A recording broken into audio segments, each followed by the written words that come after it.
Hi, everyone. Today we're going to talk about the new weapons and tactics that happened in World War One. The Industrial Revolution, as you know, increased technology, made a lot of advancements in factories and how things were created and how fast things could be made. But it also made a lot faster ways to kill people. A lot of new weapons and dangerous items were produced for the battlefield. Vehicles and things like that as well. We're going to see tanks, we're going to see new weapons, we're going to see all sorts of ways to try to end humanity. There was a new style of fighting. It was called trench warfare. And I'm going to link a bunch of different websites and videos on this in the assignment too, so you can see maybe a little bit more detail than you're going to get from me today. But there were a couple aspects of trench warfare that were always there, and there were others that were sometimes there. The ones that were always there were trenches, which makes sense. They were protected by barbed wire, and the area in between was called no man's land. And it was almost always protected by a machine gun, the trenches.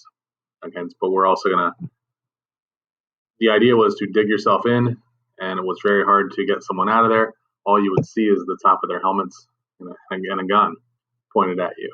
So this wasn't a brand new type of warfare. Actually, General Longstreet in the Civil War, you may remember, had advised against the attack at Gettysburg. He wanted to use trench warfare in the Civil War, and had he succeeded in arguing to General Lee to use the trench warfare, the war probably would have been much longer, much bloodier, and maybe even had a different outcome. So people lived in the trenches. They started out as just digging a ditch on the battlefield, but pretty soon they're going to become much more elaborate and structures where people spend all of their time. You can imagine it got pretty smelly and pretty gross. Here you can see there was even barracks in here. This one's pretty lucky, this trench, the guys in here, because it's pretty dry. Typically they were filled with mud and muck at the bottom, oftentimes rats. And you wouldn't even want to go out of your trench to go to the bathroom. So there was that in the trenches as well. So the first thing that hit people when they went out there that they always commented about to the trenches was the smell. You become nose blind to it if you're in there, but to newcomers it was revolting. There were creative ways to see up out of the trench. You did not want to stick your face up over because there were always snipers looking for someone to pop a shot at.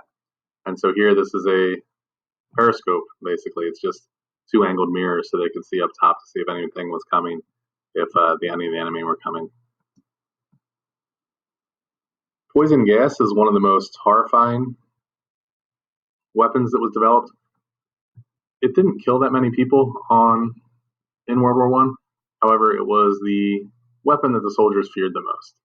You could see the gas rolling across the battlefield, these clouds of smoke.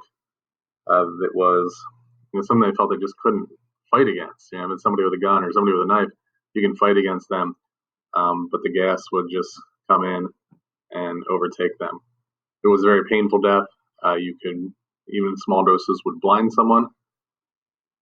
They oftentimes the wind would shift, and you might unleash a gas attack, and it would come back to you. So it was very unpredictable as well.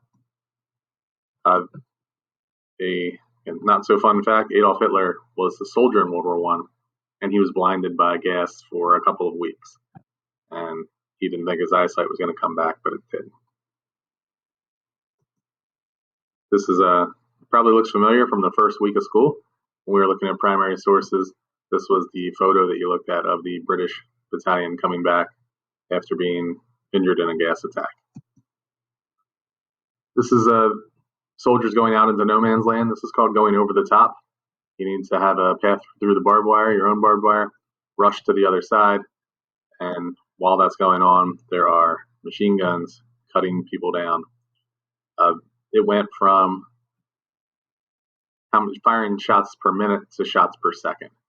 These machine guns could just cut a path. It was impossible to go up against. There were so many men killed in World War One compared to other wars. The battles were separated by those who had lost over 250,000 people 200. There were several battles where over 1 million people were killed, over 1 million casualties. And it was because they were running across this field that was strewn with barbed wire that would tangle them up and then just hold them there, and machine guns were firing these. They called it a wall of steel. Here's guys on a front trench. They are French soldiers, I believe, with, you can see their machine gun. Here, this one was one that was not very reliable because this part up here would get really hot and would jam the gun sometimes, or even bend and melt because it was air cooled, whereas other ones were liquid cooled that worked a little bit more efficiently. The tank was another weapon that was invented during World War I, although there was only about one battle where it was really decisive. But it was important. You would want to have a tank out there with you because you could walk behind it. It wasn't used so much as today we see them as going fast and firing huge shells accurately for long distances. Then the tanks had very little firepower. They were basically cover for soldiers that could walk behind them and then walk basically right into the opposing trench and drop down in there and attack. So that was effective for a little while. But what would you do if you were digging the trenches and you were worried about the tanks? You would just make them wider. Right? And you can see that this is an actual World War I tank. And you can see here is a example of a trench that was dug wide enough to stop a tank, and this tank got caught in it. Here, these guys posing with their captured tank. Airplanes became used for the first time in World War I for warfare. It was a fairly new invention. They were used for reconnaissance, which is spying. They would fly over the battlefield and see where the enemy soldiers were, where their trenches were, what kind of artillery they had, and they were used mostly for reconnaissance. But pretty quickly, the other side started sending up planes too to shoot down those planes, so they couldn't see their plans, and they would attach machine guns to these planes,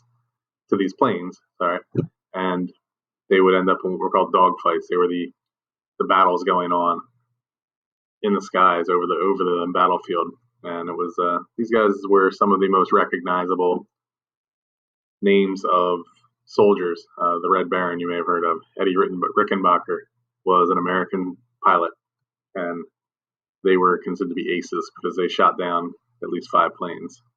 The Red Baron was an ace 20 times over. He shot down, not 20, he shot down 80 planes. Do the math. 16 times over, he was an ace. Before he was shot down by a simple serviceman who was on the ground with a big gun, and it happened to have a lucky shot, went through and hit the Red Baron in the heart, and he was able to actually still land his plane before he died.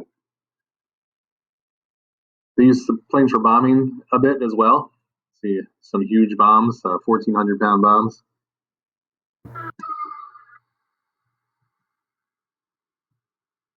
And look at the size of this bomber. The men, each propeller blade is about as tall as a man. Doesn't look like it could even really get off the ground, but it was one of the bombers from World War I. Zeppelins were also used. Look at it today. You're surprised it doesn't say Goodyear on the side. Similar to the blimps we have. They were used a lot for, again, reconnaissance as well. They could be up there high with the plane here, or with the convoy going across with supplies. They're up high looking for submarines, see if they could see them, and then direct the destroyers to where the submarines are, so they can drop depth charges down to try and destroy the submarine. Howitzers were artillery. There were all kinds of different artillery. This was the more common. This is a battle scene from North Africa. Really one of the first wars where you had action shots. Civil War, you saw some pictures, but it's mostly of dead bodies or people posing. But the camera quality was increasing, and where they were able to actually get action shots. You saw that was an actual photo of the arrested Princip on the street. This is an actual photo of the battlefield in North Africa. The biggest of the weapons was one called Big Bertha of the howitzers. It would fire a 2,200-pound shell over 9 miles. So just to give you an example of what that would be like, it would be basically if you were from the parking lot at Owen J. Roberts, load a car up and shoot that to Phoenixville High School. That's basically what you're talking about. What that thing could do, or to even Boyertown. It wasn't very effective. It took a long time to load. They had to put it on railroad tracks. The Germans also had one that was called the Paris gun. It could fire 60 miles, and it was just kind of the terrifying aspect of you have no idea where that shell came from, just coming from so far away. But they weren't overall strategically weren't very effective. One weapon that was effective that the Germans had were U-boats, underwater boats, submarines, and they used them very effectively to harass ships coming across, to harass the British, who, again, on an island, they needed boats to get wherever they're going, and so the Germans used the U-boats very effectively. Blockade British ports to try and prevent supplies from coming in, try and prevent British soldiers from getting out. However, their use of U-boats too much is going to end up being one of the major causes of the United States getting into the war, which is bad news for Germany.